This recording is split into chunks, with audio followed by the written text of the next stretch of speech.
Welcome back into another episode of Rock Boys Football. We're finished with the recaps. We're looking ahead to week 2, essentially. If you count week 0 as week 0. And we're ready to give you guys some of our picks and some of the games that we think you guys should have an eye on. I'll give you one right off the bat that I really like when I've read about the game. South Carolina goes on the road to play East Carolina. If you've been following South Carolina's situation, Luke Doty, who was their 4-star starting quarterback, injured his foot, and they had to start a graduate assistant at quarterback. I watched the game. I watched the cut-up. They didn't ask him to do much. They were very, very much better than Eastern Illinois, who I believe they were playing. Kind of just ran the ball on them and looked fine.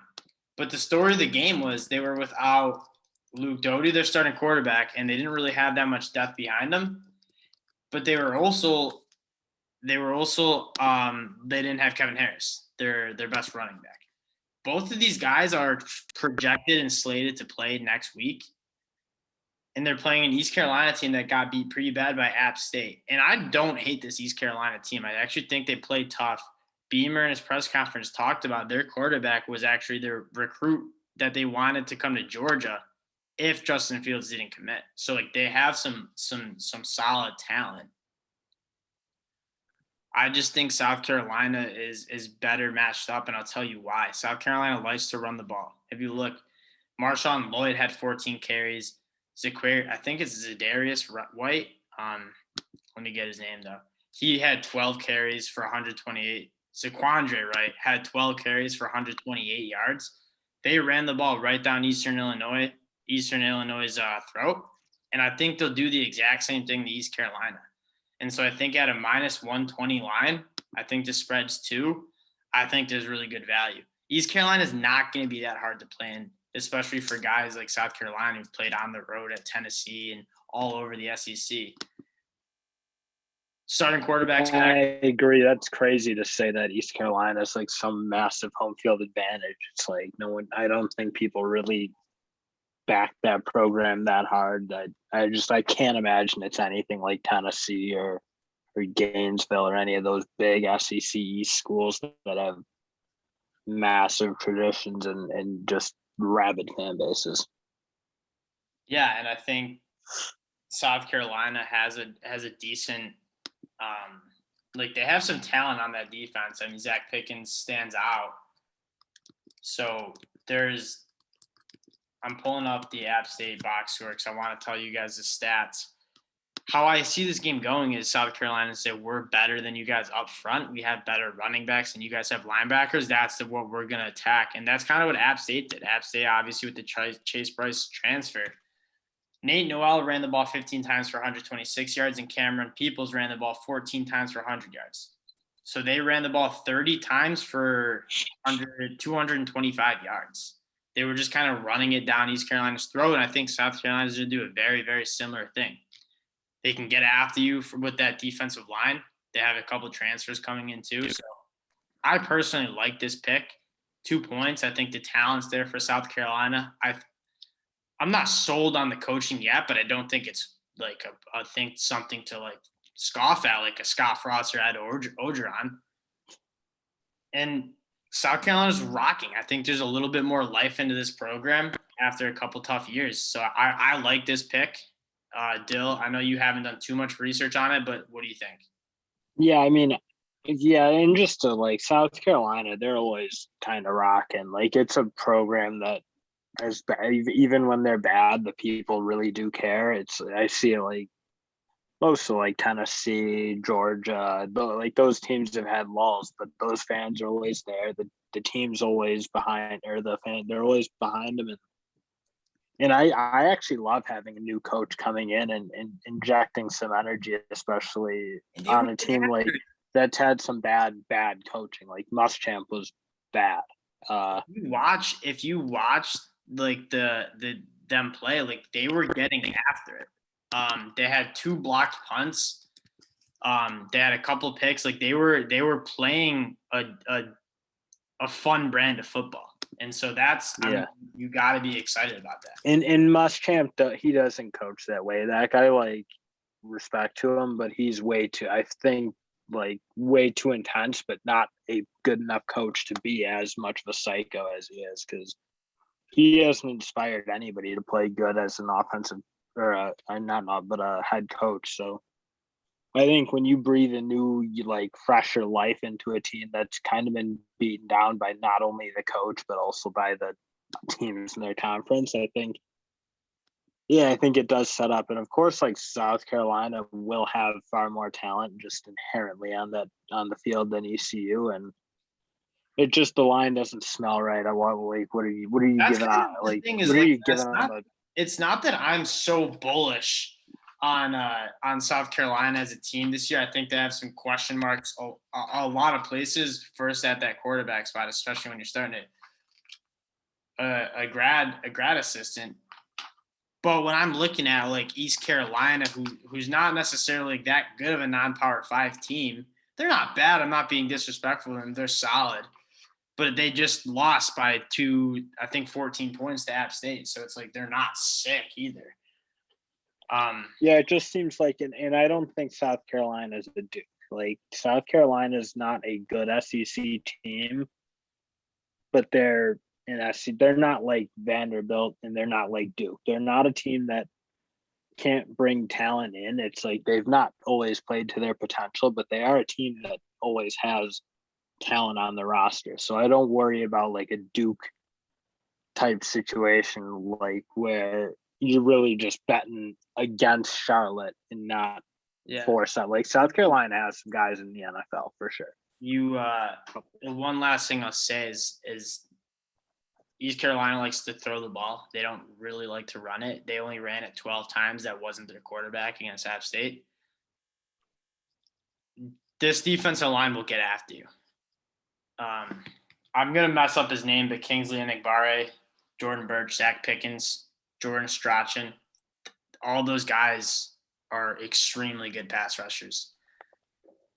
I don't think East Carolina's offense line's going to be able to handle them. So I think this is a good way to get your season started if you're South Carolina, and then you're going to go play at Athens where you're going to be heavy underdogs, but you're going to be 2-0. East Carolina's going to be, I think it's going to be a big win for them. Like, East Carolina's a good team, and you feel good about yourself, and it's a good way to start his tenure at South Carolina. So we'll move on. I like the pick. I think you guys should all either take it -2, take the money line at -130 if you don't care about getting a little juice with it. I think it's a good pick. I'm also eyeing Rutgers plays Syracuse. I'm very interested in that game. Rutgers is one of the best kept secrets of the NCAA, like, college football. Yeah. No, I mean, because we talk about Rutgers, like, I get that they haven't had much success, but, like, they've been playing teams in the Big Ten really tough, and, like, you can tell there's some, like, legitimately good football. Like, Rutgers is a way different team under Shiano than they were under Chris Ash.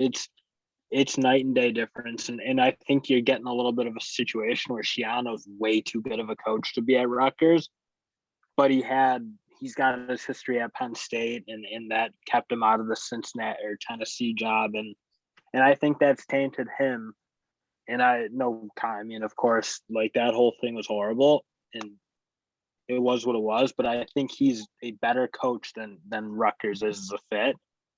And yeah, I think that, to me, that I do kind of like that at a team similar to Bielema at India or Illinois.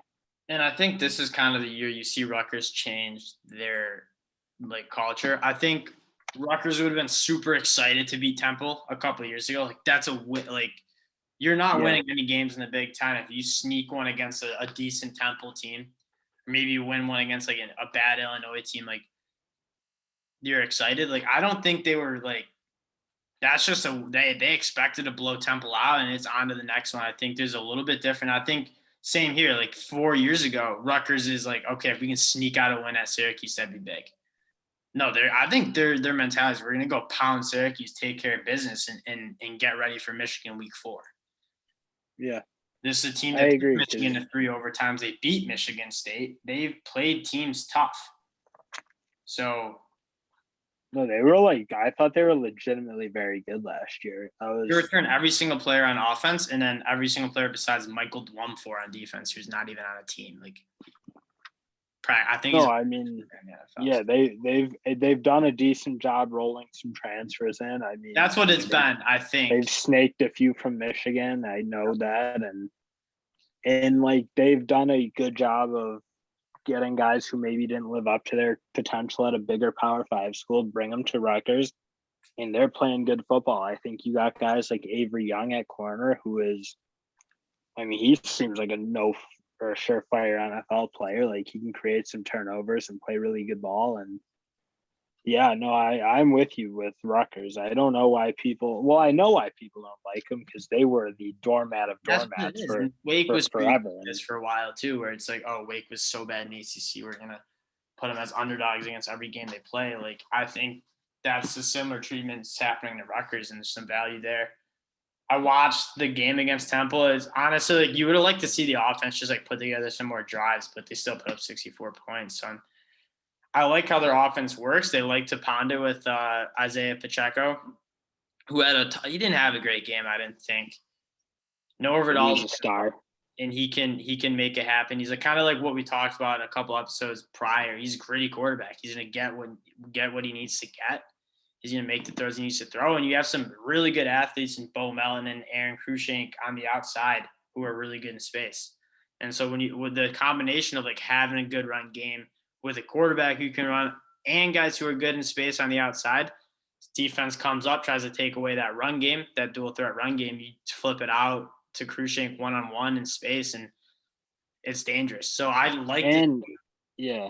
And aside from Rutgers being like good, Syracuse is exactly. Like I do not like Syracuse horrible. one bit. Yeah. I know they had a decent game against, well, quote decent against Ohio, but I know you mentioned like the first half was super close. And okay, they took over a bit in the second. But I think when you play a close half, like I think you kind of show a little bit what you are. And Syracuse is really bad in my mind. I mean, the teams are going in opposite directions. So Syracuse is now just trying to hang on. I think Dino Barber's up there is just trying to like grind out. He's on his last leg. He's never expecting to win games. I mean, Rutgers is coming in favorites now, and I don't blame them for it. Like, they're coming into the Carrier Dome as favorites. It's because Syracuse is really bad. There's nothing really to be excited about that team. They ran the ball okay, but I mean, this Ohio team's not great. They're a solid MAC team, but again, this is a Rutgers team that I think is really good, and it's the best kept secret of football. They're going to be good. I think they're going to make a bowl this year. And so, yeah, I'm taking Rutgers 1.5 points, or I'm just taking the money line. So I think that's a good pick. The last pick I want to make, and it's another one of my personal teams that I really liked in summer scouting when I'm looking at these teams, and that's NC State. They're going on the road to Starkville to play Mississippi State. I think it's a good matchup. Obviously, Mike Leach has had his struggles. I'm gonna find you guys the exact line here. Yeah, I don't think Mike Leach has proved it to me that he's. I mean, they really didn't play good last year. I think they might be a year, like a couple of years off at this point. I think it is a little bit of a different game when you do need to have some physicality to play SEC football. And I'm not sure that's what he wants to do. I'm not sure that's the talent he tries to bring in and coach and play on the field. And I think this is like a team, like NC State's a physical bunch. Like those running backs are going to hammer it on them. The offensive line, I don't think is a great pass protecting unit, but they're big and they're physical.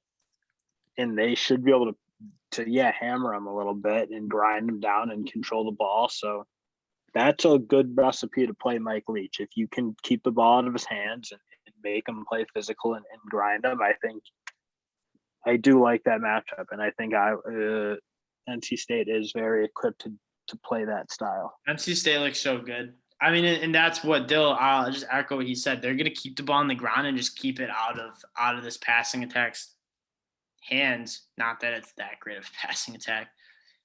No. But the tough thing is, like, Mississippi State's not going to possess this ball for like that much time at all. There's going to be a severe, probably if they go 3-and-out, NC State might just go 7 minutes with a touchdown, just handing it behind Ricky Pearson and Zonovan Knight again, with behind a monster offensive line. The one thing I worry about is NC State, I think, is a little bit better at playing the run than they are for defense than they are defending the air raid offense.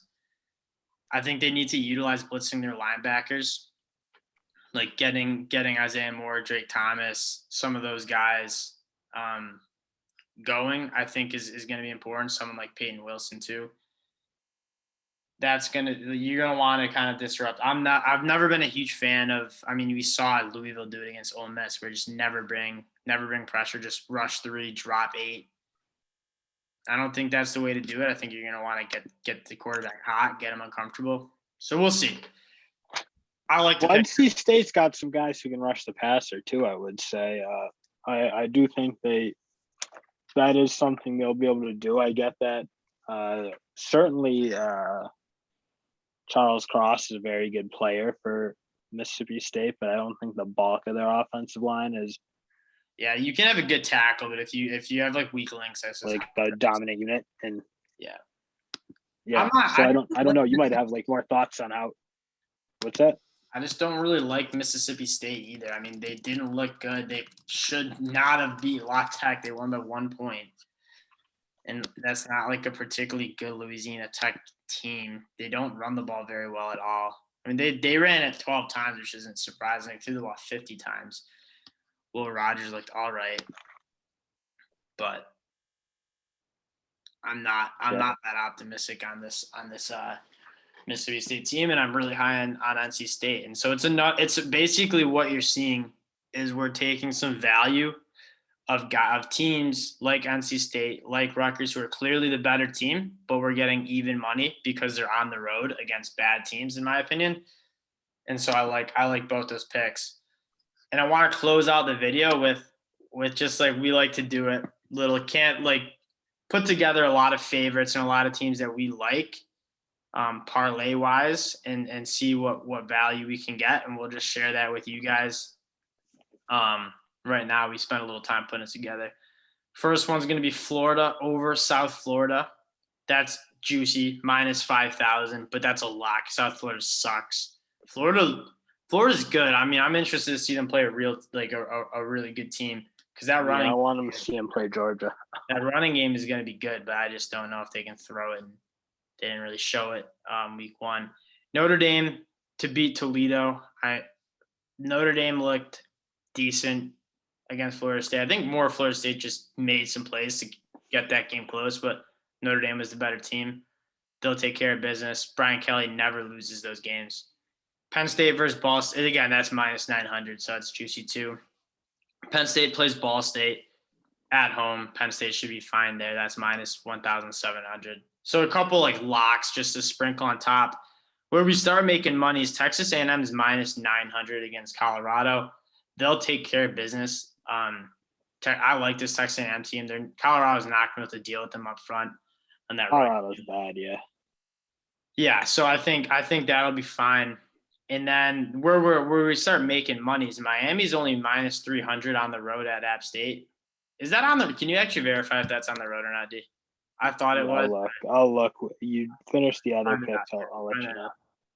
No, it's in Miami, so they're not on the road. They're in Miami. So App State's tough place to play. So that I even like that game more. Obviously, Miami looked really bad against a very good Alabama team. But minus 300, like there's some really good value there. I think Miami's going to take care of business. And then this is the one. So these last two is where we make money. And the other one is Liberty is on the road at Troy. Look, Liberty was one of our teams that we liked coming into the season as well. They have obviously a very good quarterback in Malik Willis. They have some good edge rushers. They have a gritty defense, like a stingy, gritty defense for how many snaps and how fast Liberty likes to play. And the important thing is they were able to hold on to Hugh Freeze, which is really, I think, and this Liberty team, I think, has a really good shot at running the table and getting in year 6. I don't know if it'll be enough to get in the playoffs, but getting in year 6 bid. They're a good team. I like them, and they're getting a little, quite frankly, I think a little disrespected I think there's no reason why they shouldn't be a top 25 team right now. They beat Coastal Carolina last year in the bowl game. They barely lost anybody. I think they only had one loss, and that was to NC State, if I'm correct. And they beat Virginia Yeah, I Tech, believe. UNC this year. So again, just disrespect. I mean, that's notable. The national media just doesn't like to rank those teams, which is fine. We'll just make money off of them. But they're only 4.5-point favorites too. So if you just want to take them on the spread, that would make sense. You wouldn't get any arguments from me. So that all totals to plus 163. We have 4 locks, so I think we don't even need to watch the games. And then Miami and Liberty is kind of where we get the value. I think it's good. I think Liberty and Miami have really good chances to win, and obviously the 4 we listed prior are locks. So that's worth a look too. Something fun that me and my brother like to do on Saturdays. So check it out. I think that's all we have planned for this episode. Just kind of still, do you have any picks you want to share right now? No, I think we went through the ones I liked. I like those. And obviously the Iowa State game, which we covered in the last video. So yeah, there's a couple of the picks that we personally like. It's gonna be fun. It's nice to not have to watch like bet on Duke and have to watch them. It's 2 teams I really like. I really like NC State and I really like Rutgers. So it's gonna be an exciting time, exciting game. Obviously, Michigan at night. We'll do a little preview for that before that. You know, one more team you could probably toss into that parlay you just gave out and gives you maybe games right through the slate is that Stanford USC game, because USC is only a 17-point favorite and Stanford might be the worst college football team in the country. Like they got tuned up by Kansas State, who's not good in their own right. So yeah, that almost seems like they should be getting 30 plus. Are they on Stanford? No, I don't know where they are, but it's like to me it doesn't matter because Stanford, I can't imagine is going to have a great environment at this point. But yeah, that takes it up to plus 200. So that's something to add. I like USC. I think they're a good team. I actually want to check something about USC. I did not get to watch. I'm more talking like I don't care. I mean, USC, fine, whatever. It's much more of an indictment on what I think Stanford is. I think Stanford's still catching a little bit of their old mentality. They used to be kind of good, but they're really bad. I don't think David Shaw is going to last. I freaking knew Keontae Ingram would be the RB1 on that team. 15 carries for 86 yards. Definitely outplayed Vave Malapai. Dude, Keontae Ingram's legit good coming over from Drake London had a day. 12 catches for 137 yards. Yeah, he's sick. Drake London, I like Drake London. Keontae Ingram comes from Texas. He's actually a dog. He's really good. Yeah. And he had the transfer because Bijan Robinson. Yeah, again. Makes sense, but. And I don't even love that. Like, I like that pick, but really the idea is that you get right through the slates. You get something at there 10:30. So now you're sweating at 12 p.m. USC to hit a plus 200 parlay. Well, I think you're kind of like you dancing by that point because if it's there, you're in good shape. Yeah, you gotta you're sweating the day. So you're sweating the Appalachian State game. You're sweating the Liberty. That's what you need to worry about. All right, well, those are the games we like. Thanks for hanging in again with us. I think we'll try to do a little bit more content before the slates start on Saturday. But we gave you our picks. We previewed some of the big games. And again, follow the Twitter account for kind of some live updates or our live thoughts about the games. I was tweeting my butt off watching that Georgia game, getting all fired up because that's the line. But yeah, thanks for hanging out. We'll talk to you guys soon. Peace.